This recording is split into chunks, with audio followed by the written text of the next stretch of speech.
ये फकीर हाँ बोलिए सर। पिंगल का कहानी सुनाइए। पिंगल एक दिन क्या हुआ, पिंगल भाई मिल गया रास्ते में।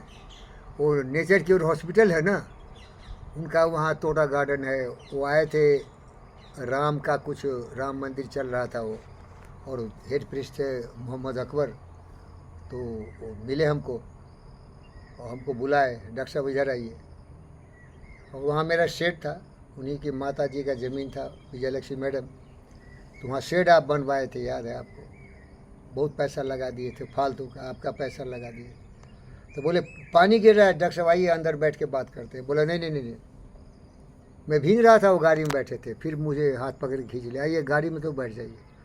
बोले ये ज़मीन दे दो मुझे। ए संजीव कुमार, ये हाथ मुझे दे दे, बड़ा याराना है यार, दे दे मुझे। मैं बोला नहीं नहीं दूंगा, नहीं नहीं नहीं दूंगा। बोला तुम क्या होता है देने वाला नहीं देने वाला, लेने वाला हूँ मैं तो लूँगा ही। बैठ गाड़ी में चौधरी, अकबर भाई भी थे उसमें।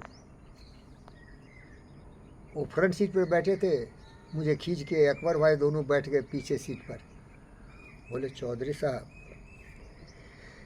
ये पिंगल का पंजा है ना, एक बार पड़ गया तो ब्रह्म भी उसको लकीर मिटा नहीं सकता है। तुम दे चुके हो, तुम्हें पता नहीं। वो कृष्ण की तरफ बोले, कृष्ण बोले ना दुर्योधन को, दुर्योधन तुम्हें पता नहीं है, तुम्हारा कुछ भी नहीं है, तुम लड़ाई हार चुके हो, ये अर्जुन जीत चुका है। अब तुमको अगर विश्वास नहीं है तो भविष्य दिखा दिए। क्या करे हो? भविष्य दिखा दिए।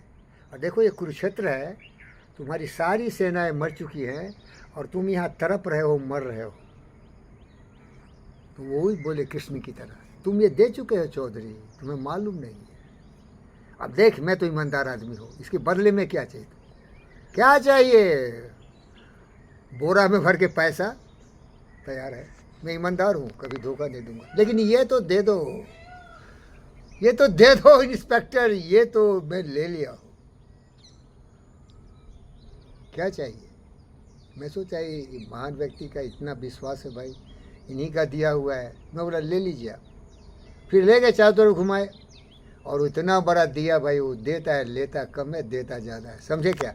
देख ही रहे भाई, हमारी बहन इंदिरा मैडम का ज़मीन दिया उन्होंने, और बोला चिंता मत करो, कभी भी पिंगल का दरबार खुला है तुम्हारे लिए, जब भी परेशान हो आ जाना।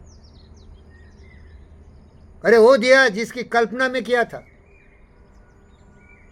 समझ रहे क्या? ये होता आत्मविश्वास, और इसको साइकोलॉजी बोलते हैं। ये दुनिया एक नाटक है, बोल। दुनिया ये रंगस्थल है, जो सोचोगे वो तुमको मिल जाएगा, लेकिन सोचते नहीं तुम, विश्वास नहीं तुमको। और उनकी एक कहानी है जिसमें हम दोनों भिड़ गए थे, वो हाथ उठाए, ये मेरा है। आप बोले ये उसका कैसा है? आप 2 घंटा लड़ाई किए थे। अरे पहले मेंटल पोजीशन होता है भाई, समझे क्या? समझ। एंड राल्फ वाल्डो क्या बोला? You decide the universe conspire to make it happen. You decide you will conspire to make it happen. अरे ये नाटक है भैया, तुम मांगो ना। Yes. देखो बाइबल में क्या बोला, और विवेकानंद बोला, दुनिया बोला, सच वही बोला। करे ग्रेविटी क्या न्यूटन का बाप का था क्या? नहीं। ग्रेविटी था, वो पता किया कि ग्रेविटी है भाई। Ask you will be given, बोलो। Ask you will be given. Seek you will find. Seek you will find. Knock the door will open. Knock the door will तो open. देखो भाई, हम दोनों चर्चा किए थे और एक बोले कि पिंगल रेड्डी एक अवतार है। अवतार का मतलब बुद्धिमान है, विवेकशील है, कर्मठ है, ईमानदार है, किसी का नुकसान नहीं किया। बोल, कोई भी आदमी जिसका नुकसान नहीं किया, लॉ कानून कायदे से काम करता है वो। और अगर तुमको ज्ञान नहीं है तो कौन पूछे भाई तुमको, कौन पूछने वाला तुम्हारा? क्या किसका नुकसान किया वो बोलो? ये रंगाराव अंपायर बना लिया, हजारों हजारों एकड़ ले लिया, वो भी कुछ नुकसान नहीं किया भाई। उसको लोग गलत बोलते हैं, उसका बुद्धि था, विवेक था। क्या क्या किया बोलो? यहाँ बंजर जमीन था, किसी काम का नहीं था, लोगों को पैसे नहीं थे, लोग बेचे। नहीं समझे क्या? तो ये लोग महारथी, इनका सम्मान करना चाहिए। रंगाराव साहब हो, पिंगल रेड्डी साहब हो, और जो भी ऐसे ईमानदार, वफादार, जिम्मेदार व्यक्ति हैं, वो अपना मेहनत मजदूरी से 2 पैसे कमा रहे हैं, लोगों की भलाई कर रहे हैं, तो उनका धन्यवाद करना चाहिए। ओम शांति। ओम शांति।